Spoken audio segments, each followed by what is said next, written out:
Hi, my name is Tyler with Electric Personal Training, and this is the split squat.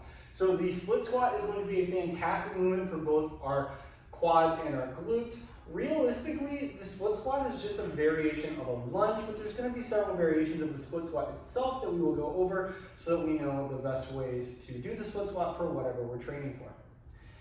Now, the first thing I'd like to address with the split squat is the common practice of using a bench to support our back leg. I'm going to recommend you don't do that because it's hard to put any weight for balance purposes on your back leg if your toe is pointed downwards. That is, if the top of your foot is resting on the bench. It's hard to put any weight on there. It's an awkward position for your ankles. So it's going to be a little easier for stabilization purposes to use a 8 to 16 inch platform.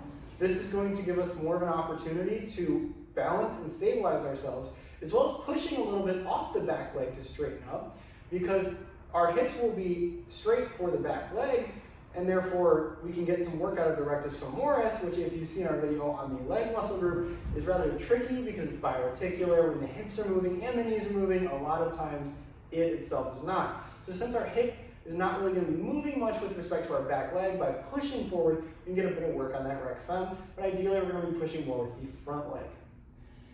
Now we're going to go ahead and get up here. It's up to you what kind of weight you want to use. I recommend using dumbbells, although you could use kettlebells or some other form of resistance.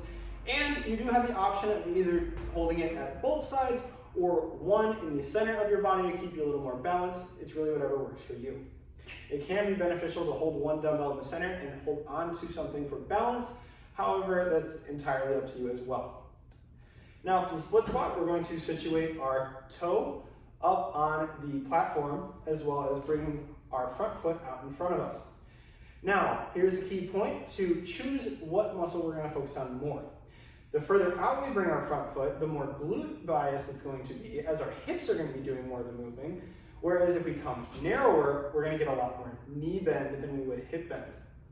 So we are going to simply drop down into a lunge position and press back up. This is our split squat. For a more quad dominated split squat, we would come a little further in, so my knee is doing more of the bending. And for more of a glute bias, we would just come out a little further and sit a little more back. This is essentially just a lunge. That's really it for this form of split squat. However, we do have another option to make the split squat a little bit better.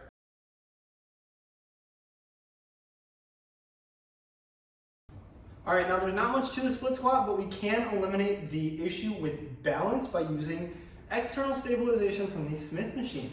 Now I have my platform set up. I'm just going to do the exact same thing. Set my toe. I'm going to put my foot where I want it, if I want to do more glutes or quads, and I'm going to squat, just like so. Now, this is going to remove the balance aspect, which is really one of the only two downsides to the split squat. The other downside being how overly exhausting it is. It's a fantastic stimulus. That's why it hurts so much, but it also hurts a lot. So it's going to impact your future exercises in that workout. If you haven't yet built up the endurance to do a few killer sets on a really tough exercise and then continue intensity in your workout, these might be something you wait until you reach that point for.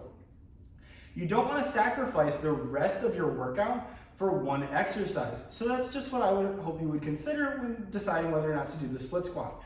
If you have higher endurance and you've built up endurance after a while, it is a good idea to program the split squats occasionally because they're fantastic for taking the quads and glutes through a full range of motion, as well as being really easily modifiable to work one or the other more. They also have the advantage of the torso being upright, so if you find in regular squat patterns that your lower back is becoming an issue, you're not moving much of your lower back in a split squat, so you're not going to have the same issue. The split squat is overall a fantastic exercise for the lower body and should be programmed if you can handle it, and if you can't handle it, you should be building up to that point, because it really is a fantastic exercise to grow both your quads and your glutes. And that's about going to wrap it up for this one. Thank you so much for watching. If you like this content and want to see more fitness content from EPT, go ahead and subscribe here for more videos, as well as on Facebook and Instagram at EPT Evanston. And if you haven't already, check out our free fitness tracking app on the App Store for free, available now.